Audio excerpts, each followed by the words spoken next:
Bismillahirrahmanirrahim. Falënderimet janë vetëm për Allahun, Zotin e gjithësisë, dhe selavatet për zemrën e Muhamedit alayhis salam në ditën e bukur të xumas së datës 1 maj 2026 apo 14 Dhul-Qaade 1447 Hijri.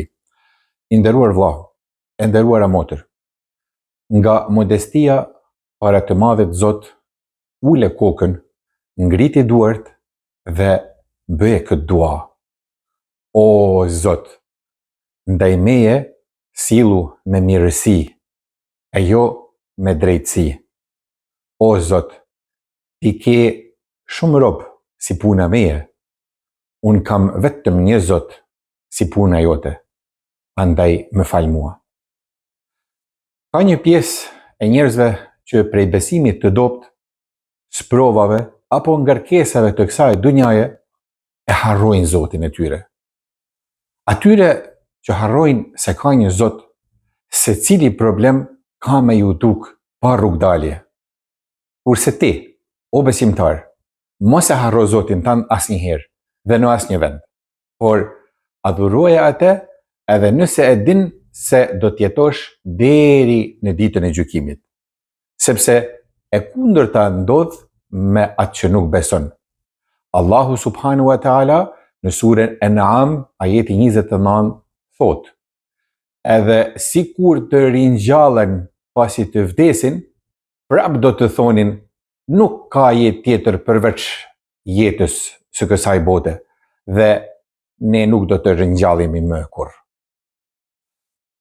Pastaj, edhe një gjë të kesh kujdes. Bëhu i sinqert me besimin tënd e mos bën lajka. E me të ardhë puna që tash sa je ende i ri të bësh punë të mira, kurse ka fundi i jetës tënde ti lësh ata edhe Zoti na ruaj të përfundosh në xhehenem, sepse ka edhe të tillë. Pejgamberi alayhis salam na ka lajmëruar se pikërisht ka të tillë. Sheikh Ratib el-Nabulsi tregon një rast se si një njeri pati dalë në derën e dyqanit të tij pasi dëgjoi një grindje në mes të dy personave. Njëri prej atyre e gjuajti tjetrin me revole, por plumbi nuk e qelloi atë, por e qelloi dyqanxhiun i cili kishte dalur tek dera. E qelloi mu në qafë dhe e la të paralizuar për gjithë jetën. Por kush ishte në fakt dyqanxhiu?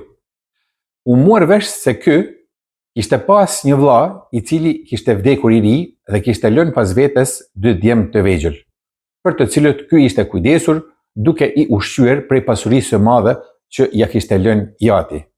Mirë po, kur këto djemë u rritën, ata kërkuan nga axha i vet pasurinë që i takonte të mbetur nga babai i tyre. Mirë po, xhaxhai refuzoi që t'ja jap pasurinë nipave, duke i thënë se e kishte investuar tek dyqani i vet.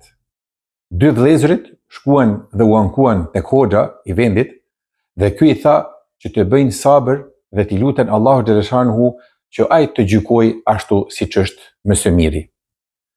Kjo vizitë tek hoxha kishte qenë në orën 8 të mbrëmjes, kurse plumbi e preku axhën e tyre të nesërmen në orën 8 të mëngjesit.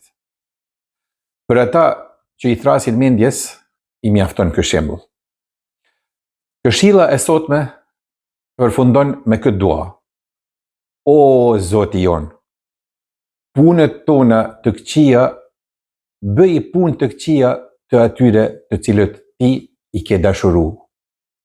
Kurse punët tona të mira, mos i bëj punë të mira të atyre që ti në ta je zemëruar. Amin.